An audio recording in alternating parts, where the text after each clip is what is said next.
Alex Hormozi has built and scaled multiple companies past 9 figures, and a massive part of how he get there, landing pages. I built pages for over 200 plus SaaS and tech companies. Our last batch averaged 7.8% conversion rate. So I'm gonna play you his best landing page advice, pause it, and show you exactly how we apply it to SaaS and tech companies. Let's get into it. What I want to give you today is one very, very simple hack that we've used to consistently improve our marketing. Neil Patel said in one of his keynote speeches that he believes that the future of marketing is going to exist in CRO, so conversion rate optimization. And he said that because the prices are going to only consistently go up, and it's most platforms are based on an auction, which means that it's just multiple businesses competing for the same eyeballs. And so the people who are better able to convert those eyeballs are going to be the ones who are going to be able to outcompete and win. Obviously, Okay, so let me break this down for SaaS and tech companies because this is hard when you're in B2B. So if you're running Google Ads for SaaS keywords right now, you already know the CPCs for terms like CRM software or project management tools are like $15 to $40 a click, and some enterprise keywords are north of $80 per click. And it's only going to go up. Every quarter, more companies are launching and more money is flowing into paid ad, and the auction just gets more expensive. So what does that mean? It means the landing page is your leverage point. And if you and your competitor both are paying $30 a click, but your page converts at 7% and theirs converts at 2%, you're getting 3.5x more customers for the same ad spend. And that's like a business changing edge. So here's the math. And let's say you are spending $10K per month on ad spend, and at a 2% conversion rate with, let's say you're spending $10 and you have the following numbers as CPC, clicks, and CR, which is conversion rate. So you're getting like 7 leads. If the same thing, exact same math, but just increasing the conversion rate, you're getting to 23 leads. And that's like 16 plus leads per month with 0 extra ad spend.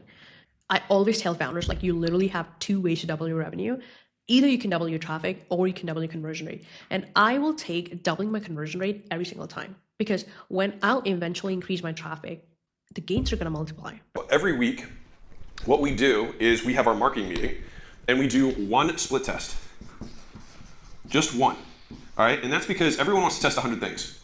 But what it does is it forces us to be very, very focused on the one thing that we think is going to drive the highest result for us.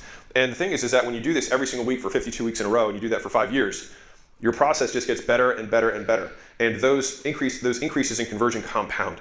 Okay, so this is so real. And I see the opposite happening in the SaaS and technical space all the time. So they'll launch a landing page and it doesn't convert well. And then they're like, oh, we need to redesign, the entire thing. Let's just do new copy and new positioning, new layout, new brand, new everything. And that's the worst thing you can do because you have no idea what actually moved the needle. And Alex's approach is right here. He does one test, one variable, 1 week, and he let it compound. So now here's a caveat for SaaS or tech companies. A lot of you don't have Hormozi level traffic. If you're getting 500 visitors a month to your landing page, you cannot run a meaningful A/B test every week and the data won't be correct, right? So here's what we do in that case. So let's say if you're getting 10K plus visitors a month, you can definitely run a proper A/B test. You can use all the tools and one test per week, like Alex said. But if you're getting under 10K per month visitors, so what you can do is don't run an A/B test. Instead, make the change live, measure the before and after over 2 to 4 weeks, and use session recordings from tools like Hotjar, PostHawk, Microsoft Clarity to see what's actually happening. In this way, you're still testing, but just not splitting the traffic, and you're just iterating on it, right? Either way, the principle is still the same. You are consistent, you're focused, and you're incrementally improving and not doing any redesigns. Here's another video he has on the landing page. Now, I'm not going to play it fully because it's like quite long, but I'm going to just play the first few seconds. Most landing pages suck. Here's how to have them suck less. First, start with the headline. You have to stop the person in their tracks and promise a clear outcome. That's it. Sub-headline clarifies that promise. It's basically like in YouTube, you've got your headline and your thumbnail. It's the relationship between those two things. Add context to the headline. The hero image should add proof to the headline and sub-headline. So either I'm showing you the thing you're going to get or the outcome that you want to experience visually. The CTA should have what they're going to get and how they're going to get it, nothing else. For the form, you want to have as little information as required to get a qualified lead, but that could still be 4 or 5 pieces of information. In my experience, I tend to add more than I used to at the beginning because I used to want to get more opt-ins and now I want more customers. If you have more than 5 fields of information, break it into multiple steps. Okay, so Alex just gave us the entire blueprint, right? So let me just slow this down and go through each piece because there's a lot of gold in here, and I'm going to show you how each element looks on the SaaS landing pages. So First thing Alex talked about was heading need to stop them in their tracks and promise a clear outcomes. Now, for SaaS or tech landing pages, this is your value proposition in one line. And here's what I see all the time. The founders, they write the headline, and that describes the product category, all in one marketing platform. Now, that's not a value proposition, right? A great SaaS headline follows this formula. It's desired outcome plus without the pain point, or desired outcome with a specific differentiator, right? So examples can be send emails that actually land in your inbox, or get 3x more qualified demos, ship the landing page in 48 hours. The last one is literally what he said. And it works because it's specific and it's an outcome and it has a social proof point baked in, right? So the next part is subheadline. Alex compared this to the YouTube headline and thumbnail relationship, which is like a great example. So the headline grabs and the subheading add the context. For your SaaS, your subheadline should do one of these two things. Number one is either they can explain the mechanism, like how do you deliver the headline promise? Option two, specify the audience. Who is this for? Now, coming to hero image and product visual, Alex said that image should be proof of the headline. For SaaS, you have a few options here.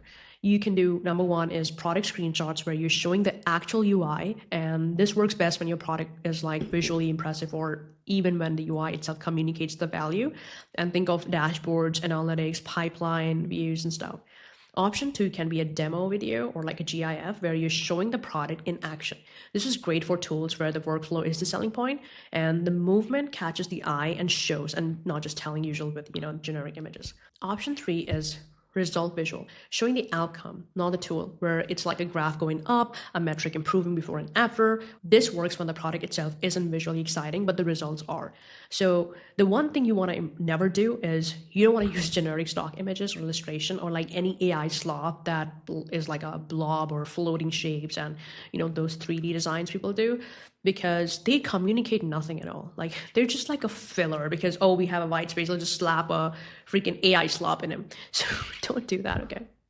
Next is your CTA, which keep it simple, right? What they're gonna get and how they're gonna get it.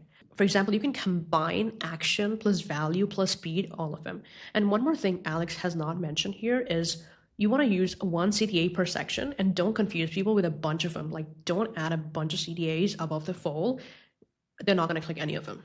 Now we have the objection crushing bullets. Alex said that 3 bullets and ordered by the most common objection to the least common objection. So what you can do here is you can handle all of the objections of your SaaS buyers.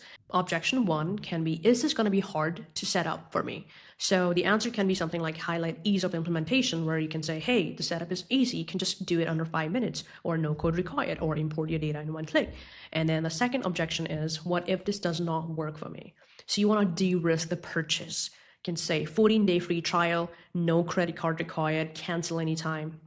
Objection 3, can I trust this company? So you can answer this by social proof, trusted by 500 plus SaaS companies, or you can add the logos of recognizable companies in the space, like the industry leaders. These 3 in that order will literally handle 80% of the hesitation that your visitors have. Now we have the form section. Now here's what most people miss. Alex said that he used to optimize for more opt-ins, but now he optimizes for more customers, which is entirely different thing. So this is huge for SaaS companies. A lot of the founders think the goal is to get as many emails as possible and to maximize the opt-in rate. But if you're already getting, and that is fine, I'm not saying it's bad, fine if you're a bootstrap company just starting out, not pre-seed, don't have a lot of customers. But if you're getting a bunch of unqualified leads, you have a traffic, you're a mid-size or enterprise company, you're just clogging your pipeline and based on your sales team's time. So for SaaS specifically, here what I would recommend. If you're a product-led growth, keep the form short. Name, email, and maybe the company name. Get them into the product fast. And if you're a sales-led company, you can add a lot of qualifying fields like company size, role, what they're looking for. Yes, your opt-in rate will drop, but your lead quality will go up. And as Alex said, he'd rather have fewer opt-ins than more customers.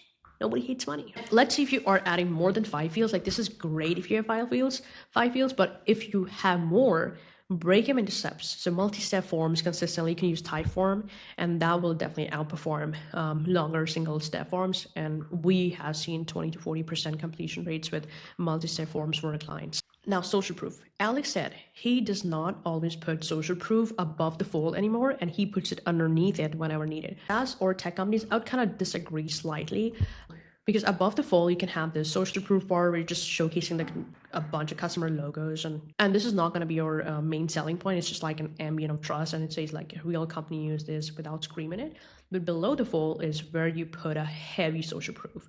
So full testimonials with names and roles and the photos, and the key is to be very specific with the metrics and not just use testimonial like, oh, great tool, would recommend. Does not tell you anything about what the product is. Compared it to this one, that's so good. You have the name, you have the role, you have the social proof, and then you also have highlighted the specific metrics. So the combination of a light social proof above the fold and deep social proof below is what we have found works best for SaaS and tech companies. And then Alex dropped what I think is the most important line of the whole clip. He said, if it doesn't increase opt-in percentage of qualified leads, cut. Now, this is the filter you should run, I think, your entire landing page through it, every single element, and every section, every image, every line of copy. Ask yourself, does this help a qualified visitor take the next step? If the answer is no, or even maybe, cut it. A lot of the people, they love to add extra stuff, and they will add more features, more integrations, more badges, more animations, but more isn't always better. Focused is better. Clear is better.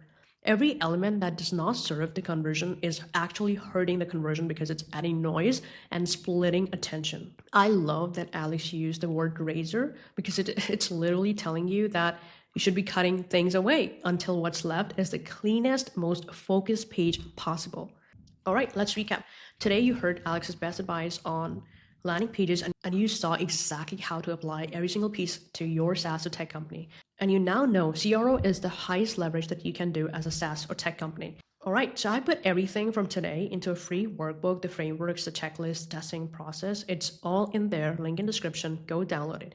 And if your thought right now is, this is great, but I'd rather just have someone else do it for me, that's literally what we do at Superfast. We build B2B, high converting SaaS and tech landing pages that convert 7 to 8%, and we ship them really fast, like 48 hours.